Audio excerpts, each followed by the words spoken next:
Good day, good morning, good afternoon, good evening, depending on when you're watching this. Thank you so much for listening, for being with me.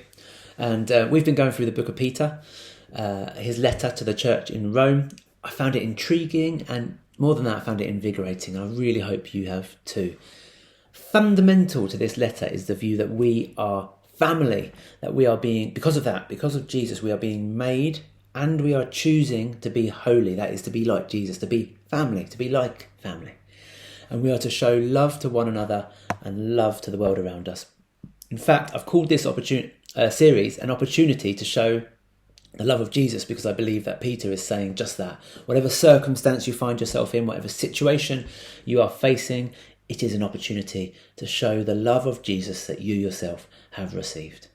Last week we got to this intriguing and amazing section where Peter addresses people that were he addresses both people that were in oppressive situations and people that were sort of in authority in those oppressive situations. Slaves and women and patriarchs are sort of men or fathers of the house. And he talks to all the groups saying it's about love and sacrifice and giving oneself that will show the love of Jesus to the people around you, even the people that are oppressing you. And he says to the patriarchs in a totally countercultural way, if you are a Christian, you're to treat your wives as equal. Totally counter the cultural view of the day. That's how you show the love of Jesus. That's how you serve one another. And so today we're talking about chapter 4, verses 12 to chapter 5, verse 9. And Peter again comes back to suffering, particularly suffering for your faith in Jesus. And he encourages the leaders in that situation to care for those who are suffering. And he draws a distinction. He reminds us where the evil comes from. And I think that's really important for us today, where the evil is coming from. Let's read a bit of this together. Let's read chapter 5, verses 6 to 9. Humble yourselves, Peter says, therefore, under the mighty hand of God, so that at the proper time he may exalt you, casting all your anxieties onto him because he cares for you. Be sober-minded, be watchful. Your adversary, the devil, prowls around like a roaring lion, seeking to devour someone. Resist him, firm in your faith, knowing that the same kind of suffering is being experienced by your brotherhood throughout the world. We're the first culture, modern Western culture, that dismissed the idea of evil forces. It's strange and it's the minority view, but it has sort of taken the headlines. That's what people accept now. But for those of us that accepted Jesus, particularly if you accept Jesus as a risen from the dead Saviour, then we have to recognise the spiritual dimensions of life and the battle between good and evil and the forces that rage around us. It's actually helpful here, Peter says, and the reason he brings it here, because you can see where the evil's coming from.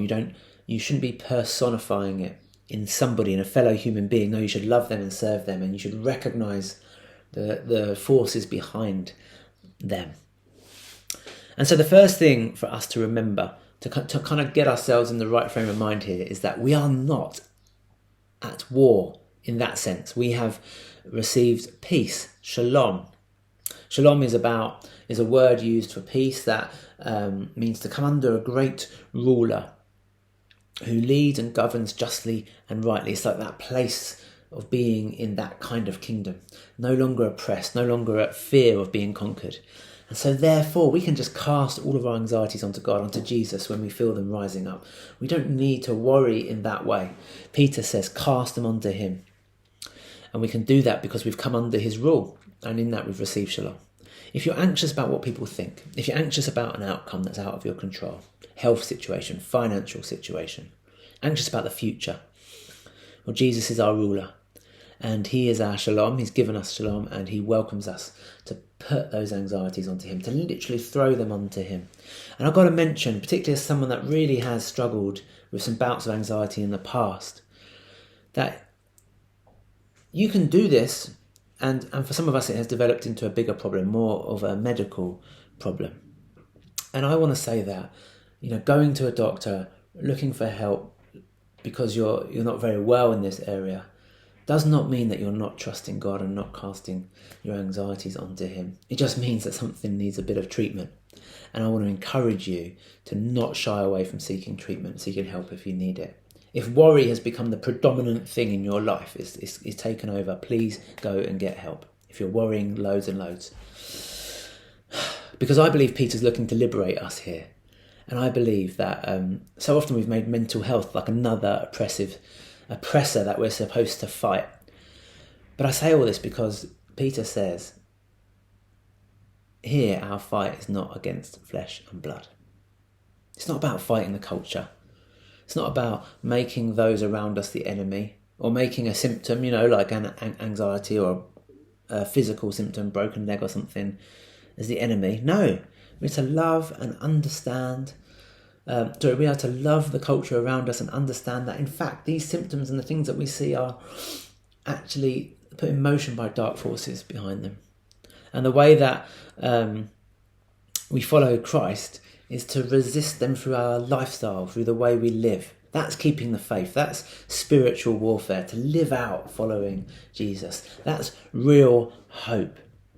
To have Jesus as our King. That's fighting the good fight. I know for me, I can be tempted to sort of buy into our cultural dream. Happy family with 2 kids, work-life balance, a good holiday. It's not always those obviously evil stuff that suck us in. It's not always the sex or the drugs or the rock and roll. Sometimes it's believing the lie of the friendly captives around us. So often it's about getting wrapped up into things where they become our predominant aim in life. It can be looking after our bodies or looking after our mental health even. I mean, these are all really good things to do when they're motivated by love for others and love for Jesus and love for the body he's given us. But not love sort of for ourselves, not for selfish gain. Not where the predominant thought is, how do we look? How are we received by other people? What do people say about us and think about us? Rest and enjoyment is another thing. Too many of us end up living for that moment, living for the weekend. Of course, it's good to enjoy the wealth that God has given us and enjoy the rest that he has given us, but not when that's what we live for all week. It should help us instead live for God. It should help us follow Jesus.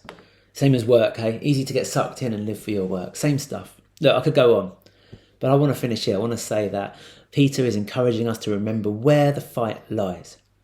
There are gods of this world. There are dark forces at play, and we resist them by putting our faith in Jesus and living for him. He is our predominant motivating factor, becoming more like Jesus, loving and serving the world around us, making God our God, not the culture or its promises, but God, Yahweh, our God.